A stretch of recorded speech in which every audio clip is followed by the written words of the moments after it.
Bonjour, aujourd'hui je vais présenter le phishing. Qu'est-ce que le phishing? À quoi consiste? Comment s'en protéger? Alors pour commencer, qu'est-ce que le phishing? Le phishing est une escroquerie sur internet qui est visée à vous connecter à un faux site, par exemple à un site à votre banque par exemple, et qui vous dise ouais un virement a été fait ou quoi, veuillez cliquer sur ce lien et tout. Donc voilà. Donc déjà première étape pour s'en protéger, c'est de vérifier l'expéditeur. Donc, par exemple, si on reçoit un mail, de vérifier le mail et tout.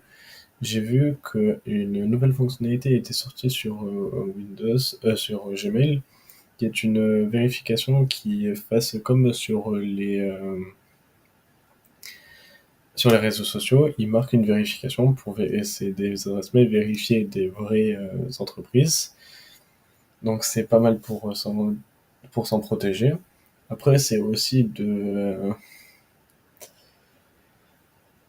bah, si c'est trop gros ou si c'est trop bien fait et tout, ça peut être bizarre. Si ils vous contactent jamais et tout, que vous avez rien fait de particulier ou quoi, vaut mieux contacter d'abord le numéro qui est présent sur internet, pas ceux qui vous donnent parce que bah, sûrement c'est un faux numéro ou un numéro qui redirige vers une boîte soit créée par IA ou soit une personne qui vous répond en vous essayant de récupérer des infos ou en vous faire payant. Donc, par exemple, je vous ai montré, j'ai créé un mini serveur de phishing. Bon, du coup, bien sûr, je vais pas m'amuser à le mettre sur Internet et tout pour éviter d'avoir des problèmes avec bah, la justice. Parce que faut savoir qu'en fait, d'après l'article 216-18 du code pénal, c'est égal à 5 ans d'emprisonnement et 300 000 euros d'amende pour possession de toutes données sensibles et personnelles. Donc, aujourd'hui, je vais vous montrer comment ces personnes-là font. Donc là, j'ai fait c'est un serveur personnel sur Node.js, donc qui est comme Apache, mais qui permet de gérer les envois et tout, parce qu'en fait, ben, on va récupérer les informations. Donc Apache ne le fait pas, malheureusement, parce que bah, c'était le seul que j'ai arrivé pour l'instant à comprendre. Du coup, maintenant, il y a celui-là, qui est pas plus compliqué que d'autres. Donc en fait, d'abord on installe et tout. On met les fichiers dans public. Par exemple, le fichier index, donc le fichier de départ. Après, il y a le password, donc celui avec où ils demanderont le mail. Donc après, là, il y a les reset email. Donc en fait, c'est par exemple quand on se connecte sur Google, il y a marqué reset email. Donc en fait, c'est pour créer qu'il fasse une erreur comme s'il y avait une erreur pour qu'on prépare une CSC. Pareil pour mot de passe. Et après, c'est pareil pour créer un nouvel email. Et ça, c'est le logo et tout que j'ai modifié pour éviter d'avoir des problèmes. Donc, pour le lancer, vous aurez besoin d'un fichier JavaScript. Donc, je ne vais pas montrer le code, bien évidemment, pour éviter d'avoir des problèmes.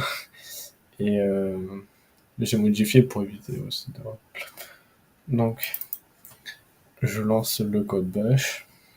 En fait, ça me permet d'éviter d'écrire 40 milliards de lignes. Donc voilà, ils me disent que le serveur est bien lancé.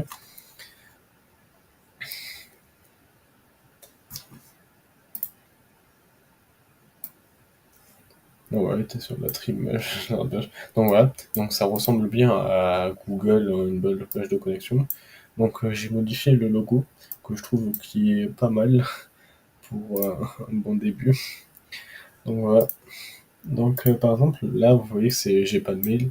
Donc ça ressemble un peu à Google mais pas trop autant que ça.